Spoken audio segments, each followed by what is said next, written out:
I wanted to share something really quick with you.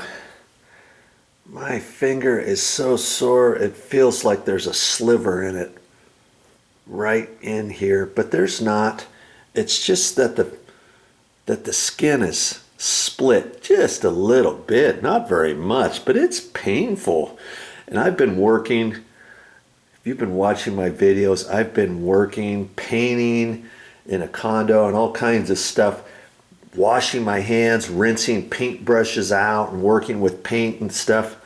My hands, my thumb is all chapped, and it started splitting the other day right there. Actually, I had one over here that split, and this one's fine now. You know why?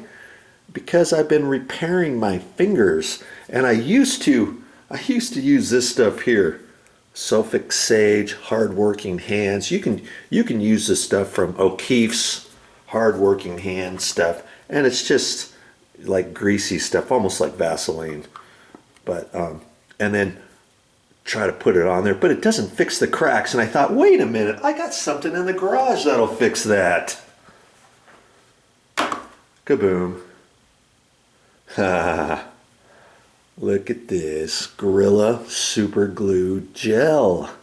I use the Super Glue Gel rather than just the Super Glue, but you could use either one.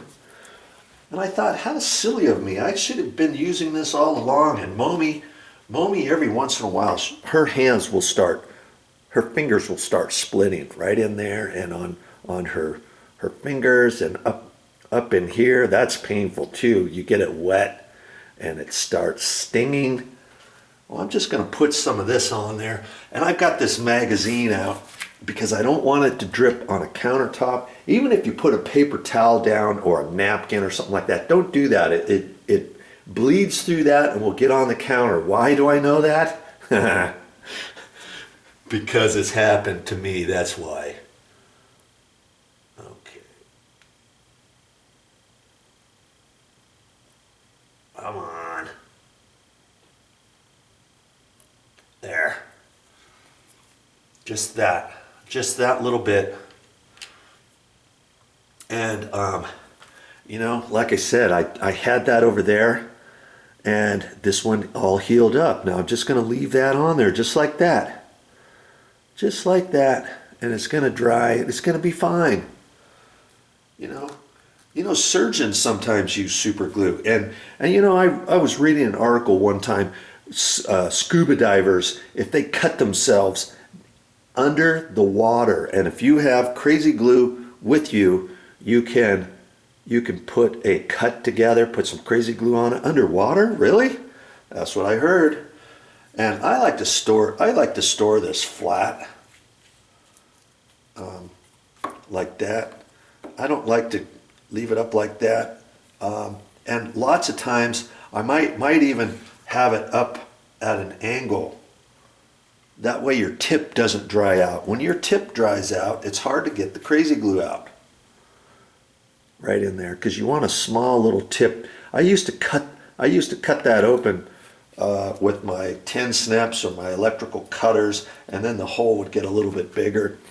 But what I do now, and then I used to get a paper clip and poke in there, or a little pin, and do that. But then if this gets filled up, and if it's hard to do it that way, you can take just a thin, small little tiny drill bit and drill it, and then you've got your hole again.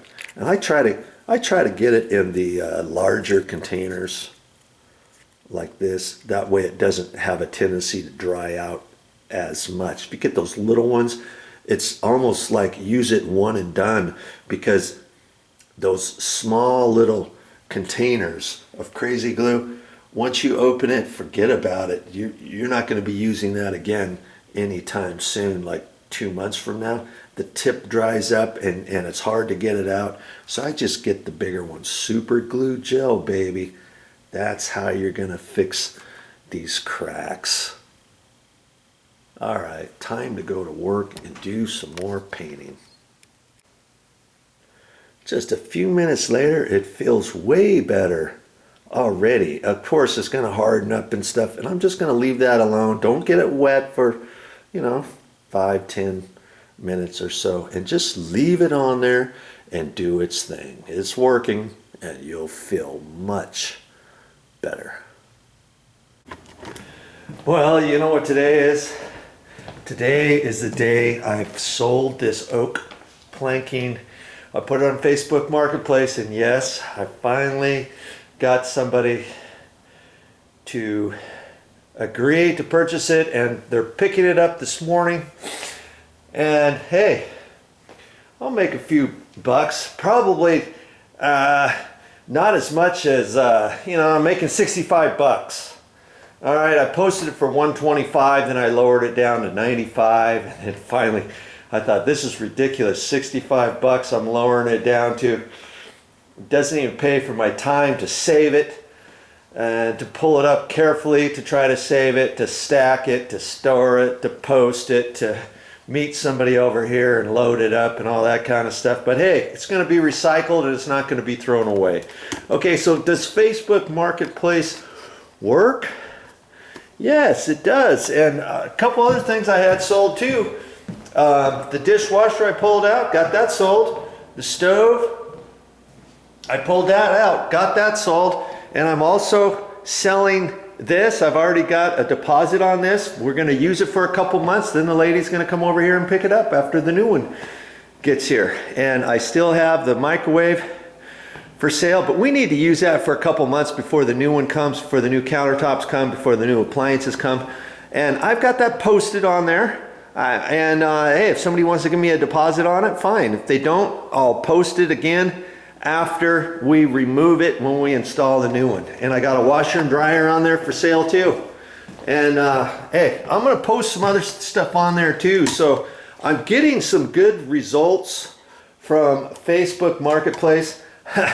The only thing I've had 3 different commitments on this toilet, and they all fell through. So I still got the lonely toilet for sale, and there's nothing wrong with it. And I think I got that posted for like 65 bucks. I may have to lower that, but I'll get that sold.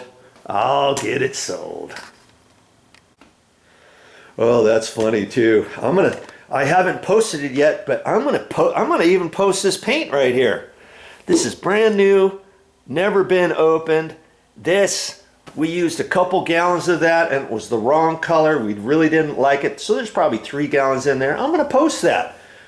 And who knows, I might get that sold too. I'd rather do that than throw it away. There's no way to really throw that away. You don't want to throw that away in a dumpster with the liquid and stuff. You could get some kitty litter, mix some kitty litter in with that stuff, let it dry, open the lids for a month and let all this stuff dry and cake up. Or you can buy some stuff. You can actually buy some stuff at local paint stores. I know Sherwin-Williams has some of this stuff, and I don't know if Kelly Moore does, and I don't even know if the Home Depot or Lowe's does, but you pour it in there. It's kind of like kitty litter, and you mix it up in there, and then it dries, and it helps soak up all of the paint in these little granules, and then you can throw it away. Okay, be nice to the environment. Well, I got just a few minutes here before somebody comes over here. I put some oak planking, all the oak planking on here. Remember, they're coming to pick it up. I posted that on Facebook Marketplace and I got it sold. Well, while I'm waiting, I'm going to explain to you how I'm going to go ahead and paint the wall, from the wall down to the top edge of the baseboard. I've already painted the baseboards, and I like to do that first. And that way I don't really have to cut it in. I can run the paint right up here so I can get this top edge nice and clean, and then it'll be easier to paint the wall from here down.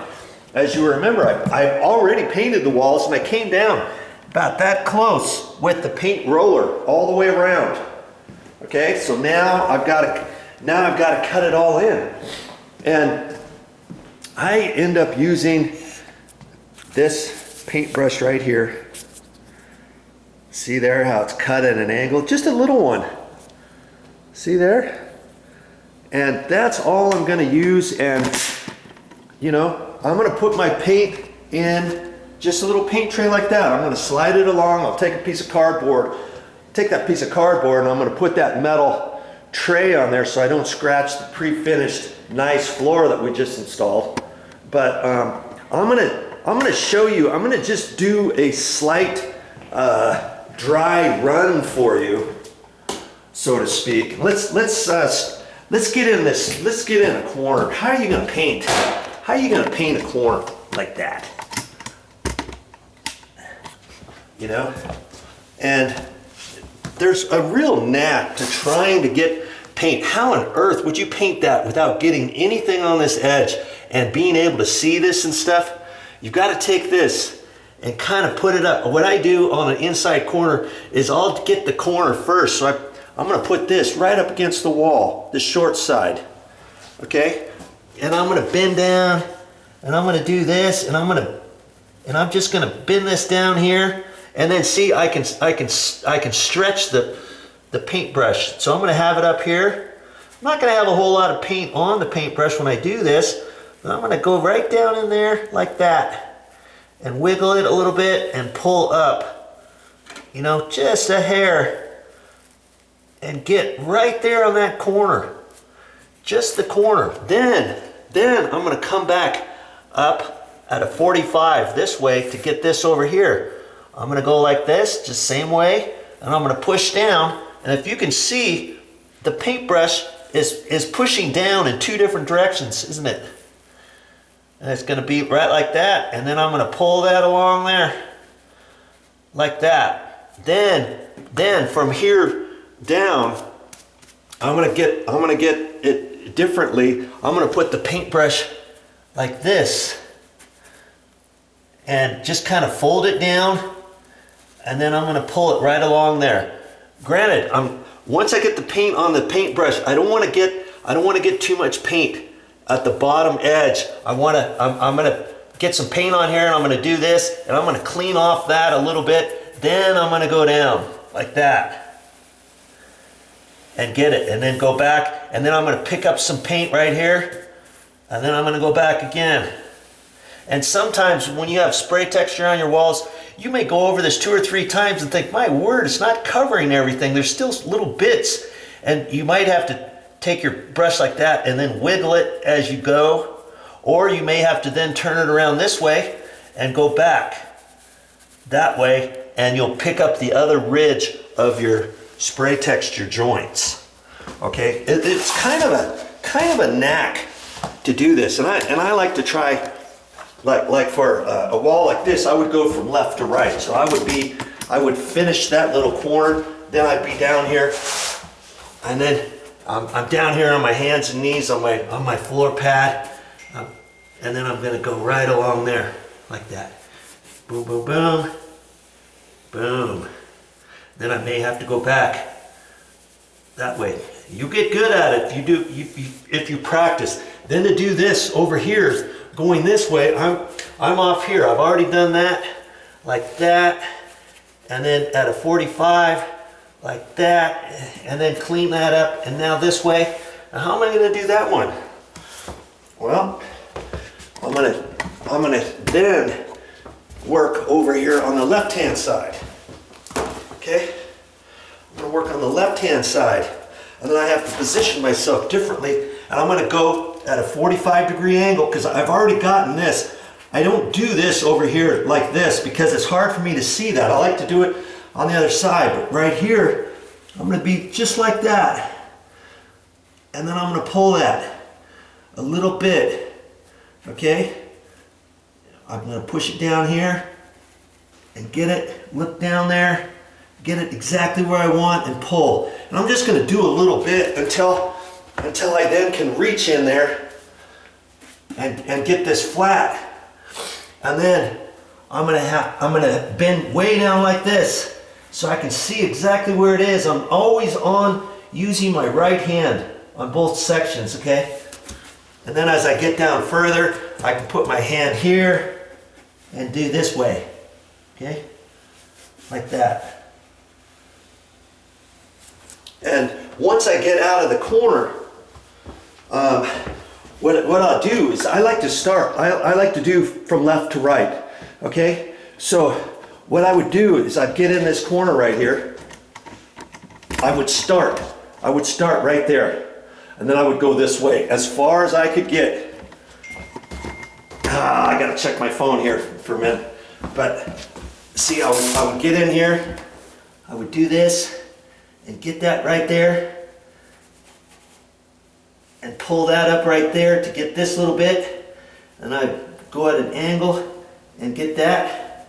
And then I would come along here and I would go as far as I could over this way. About to there. Okay? And then I'll turn around and do this last little bit with my right hand, you know, like that, and then come across. I like to work from left to right. I just have an easier knack to do it.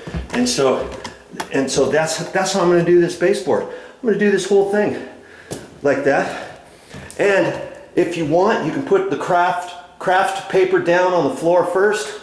But I'm just going to slide this little piece of cardboard along with my paint tray. Dab and go, and I'll be fine with this one little paintbrush. I'm going to do that today. It's going to look really good when I get done. And I'll show you. I'll paint some after a while, and I'll show you how it's done. But I wanted to kind of give you a dry run to have you get an idea how you're going to use this. You don't have to be a professional painter in order to paint. Okay, start painting yourself and save that